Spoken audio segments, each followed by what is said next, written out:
அதை எடுத்து அசை போட்டுட்டு எப்படி இருக்கு, இந்த இடம் நல்லா இருக்கா, அங்கே மேயலாம், அங்கே நல்லா இருக்கா, அங்கே மேயலாம் அப்படின்னு நினைக்கக்கூடியதா.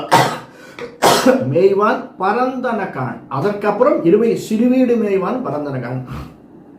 அதற்கப்புறம் நம்மளுடைய எண்ணங்களை விவரித்துக் கொள்ளுதல். பெருமாளை சேவிச்சுட்டு வரணும் அப்படின்னா என்ன அர்த்தம் அப்படின்னா, ஒருத்தியை உணர்த்தும் பாசுரமாயுது. ஒவ்வொருத்தையும் எழுப்பச்சே என்ன சொல்றா, நீ முதல்ல நல்லதோ கெட்டதோ ஏந்திரு, புரிஞ்சுக்கோ, நோன்பை செய். அதற்கப்புறமா இருக்கக்கூடிய வரக்கூடிய வினைகளை நாம் ஒவ்வொன்றாக சந்திப்போம் அப்படின்னு சொல்றதுக்காக இந்த வார்த்தைகளை அழகாக ஆண்டாள் பிரயோகப்படுத்துறார். மிக்குள்ள பிள்ளைகளும் போவான் போகின்றாரை போகாமல் காத்து. மிக்குள்ள பிள்ளைகளும், மிக்கு அப்படின்னா என்ன அர்த்தம்னா மீதி இருக்கிறவா அப்படின்னு அர்த்தம். சாதாரணமாக பார்த்தோம்னா மீதி இருக்கிற குழந்தைகளும் மீதி இருக்கிறவாளும் அப்படின்னு அர்த்தம்.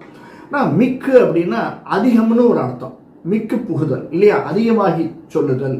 அவன் மிக்கு அப்படின்னு வச்சு தமிழில் பிரயோகம் வரைச்சு மிக்குன்னா அதிகம். மிக்குள்ள பிள்ளைகளும், அதிகமாக இருக்கக்கூடிய பிள்ளைகள். ஏன்னா இன்னைக்கு சில பேர் இப்போ 108 பேரை வச்சு ஏதோ ஒரு விஷயம் பண்ணுறது, 12 பேரை வச்சு பண்ணுறது, 48 பேரை வச்சு பண்ணுறது அப்படின்னு சொல்லுவாள். ஆனால் இப்போ 48 பேரை வச்சு பண்ணணும், ஒரு யாகம் பண்ணணும் அப்படின்னா ஒரு 55 பேர் வந்துட்டாலும் அவள் மிகுதியாக இருக்கக்கூடியவள், மிக்கு இருக்கக்கூடியவள், மிகுதியாக இருக்கக்கூடியவளை வேற என்ன பண்ணலாம், எப்படி டைவர்ட் பண்ணலாம். அந்த மாதிரி ஆண்டாள் சொல்றா, நமக்கு அதிகமாக மிக்கு இருக்கக்கூடிய என்னது, மிக்குள்ள பிள்ளைகள் என்னது அதிகமாக இருக்கு நமக்கு சொல்லுவோம். என்னதுன்னா ஞானம் அதிகமாக இருக்கு. நமக்கு என்ன ஞானம், பகவானை பற்றின சிந்தனை, நம்மை பற்றின சிந்தனை, இதெல்லாம் நிறைய இருக்கு. ஞானம் அதிகமா இருக்கு, மிக்கு உள்ளது. உள்ளே இருப்பது மிக்கு இருக்கிறது. உள்ளே இருப்பது என்ன, ஞானம், அறிவு, இது நமக்கு அதிகமாக இருக்கிறது. அப்படிப்பட்ட நாம் பிள்ளைகளே, போவான் போகின்றாரே போகாமல் காத்து.